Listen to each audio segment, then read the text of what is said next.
I talk to a lot of folks that say, hungry in Denver? No. Really? No. They just don't buy it. And I think if they did spend a little time down here, they would be enlightened.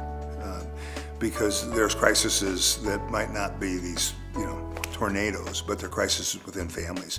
A lost job, a lost house, drug addiction, dysfunction.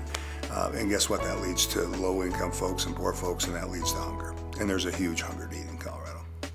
I mean, so many families are one curveball away from really losing it all.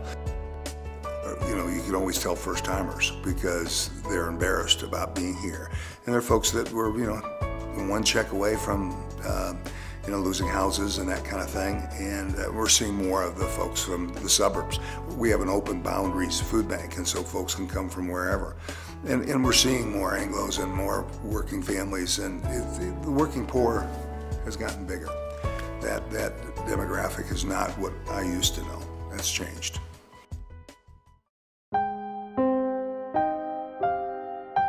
It's really hard as a mom to hear your children say, "Mom, there's nothing to eat."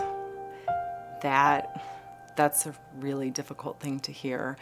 It was hard for me initially to go to a food bank because, pardon my judgment, but I didn't feel like I looked like somebody who needed to be at a food bank. So I had a big humility pill to swallow. And I remember standing in line for the food bank, and I was dressed for work, and I had on a skirt, and I had on heels, and I thought, I don't belong here. I work really hard. I do have several jobs right now. My main job, I'm a bridal consultant, and I also work at Red Rocks, and I do have a cake decorating business that I operate out of my home. But right now, it's not enough. It's not enough to provide enough food for our family, even working 2 jobs and a third from my home.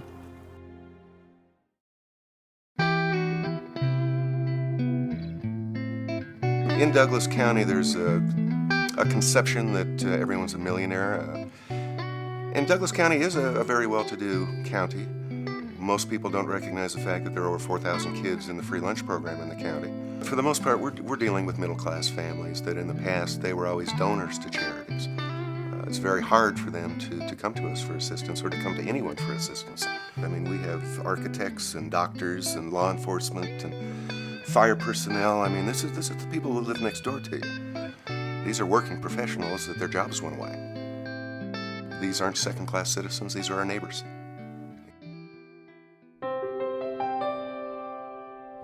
I think our largest but least visible at-risk group for hunger is our toddlers, is our young children. Those are children who really nutrition is essential for their early development and for their development and success later on in life. But those are the kids also who we really don't see. Those are the kids who are not in school yet. All of our kids are referred for issues of what we call failure to thrive, or basically not following the growth chart for their age, for their weight.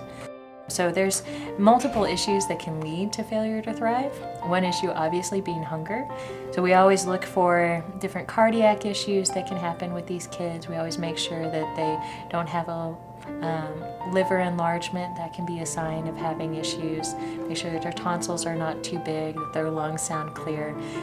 Pretty much making sure that they're overall healthy as well.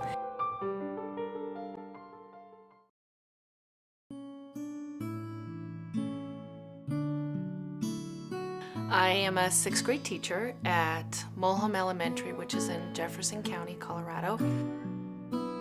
People don't realize the kind of hunger that the children in my classroom experience is happening in Lakewood, in Colorado, and in the United States. They have no notion. And I had this little boy in my room. I'll call him Robbie. And I noticed that his clothes weren't right. They smelled.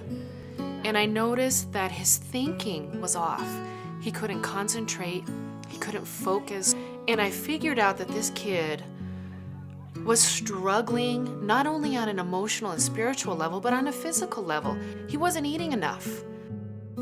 So I got peanut butter, I put oranges, apples, grapes, things that in my mind kids could grab and go. We all knew that Robbie's clothes smelled funny. We all knew that he would fall asleep in class. But what we didn't know is that he was smart. People didn't believe in him before. So by helping this little boy, the culture of the classroom changed. And what it did is it created a culture of love and compassion.